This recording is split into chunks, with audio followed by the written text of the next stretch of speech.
ne proposal tetwabagambi. Gloria talina gwe yali ayagaddeko, teri yali akwanye Gloria n'amutwala out. Jonna yekka ye yakwana Gloria n'amukkiriza n'amutwala out n'awangula omutima gwe.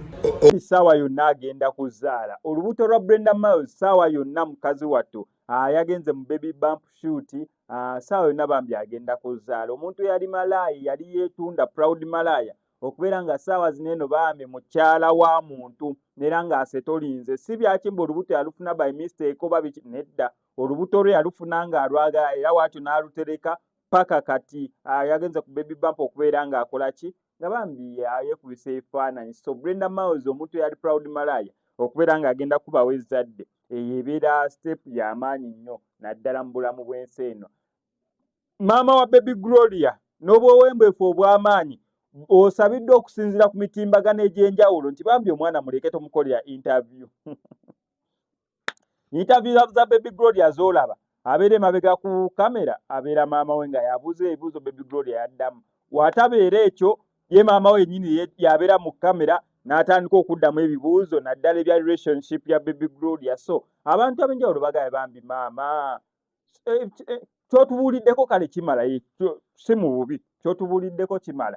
Baby Gloria mulekere relationship ye. Wabeera na kyagala otugamba akitwegambire. Wabeera tewaliwo kyagala tugamba bambi mama serikako ko tubuuliddeko kamala.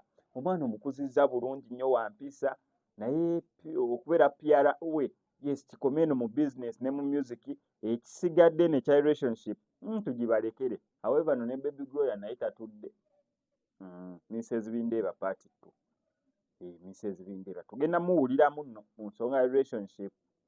Naddala buli tunagiwa interest naye nga yeeyongera okubeera nga atuwa kiki twetaaga okubeera nga tuli. Katumaleyo kaneno ka video ka baby Gloria nga agezaako okubeera nga atuwa engeri gye bakwasaganyamu n'omwami we Jonathan. Naye nga sinobeera nga mbikuwa kankusaba subscribing nga no SMX Media tujja kubeera nga missing updates naddala nga zino still no SMX Media tusobola bulungi nnyo okulangira business ogwo tukulako obukubizi ku namba y'essimu ebisigadde n'obitulekera.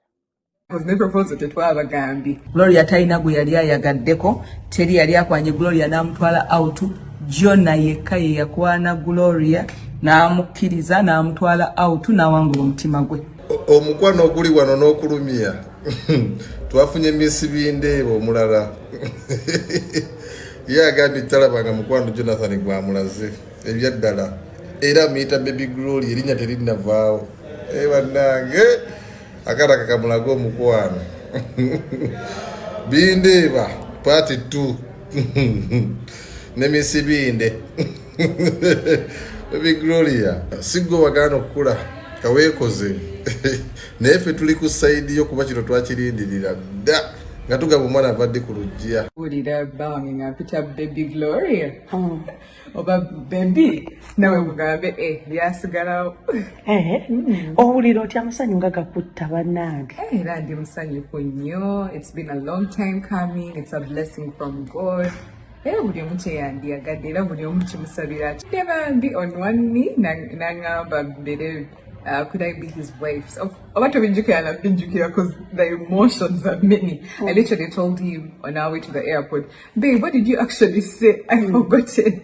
Now he's like, you don't remember. Now he's oh, that was so sweet. I want to think about a brand young because I knew I didn't attend mommy at you where coma, which mommy at Charlie.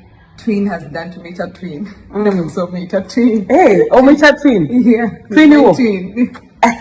Jonathan, meet a twin. Yeah, twin wag. He has done a lot for my brand, to be honest. So kocha umutwaganti I did the deals. In fact, they did deals.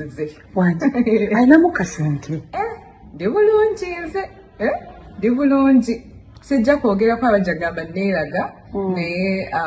I don't know, twin. Ayinza okuba maybe abanga mbenti ancho batayina otoba mwana wane wasudire naye obanga kumutayina omutima oguli owakiriza yakwaddeyo kalabo kyomanyi batero kabo okulaba. Yeah, I'm at vacation. That's number one. Okay. Because the whole thing was an engagement vacation. And then of course I'm at the ring. Erimu mekeyo. Yeah. Erimu meka. Stante mujiraba.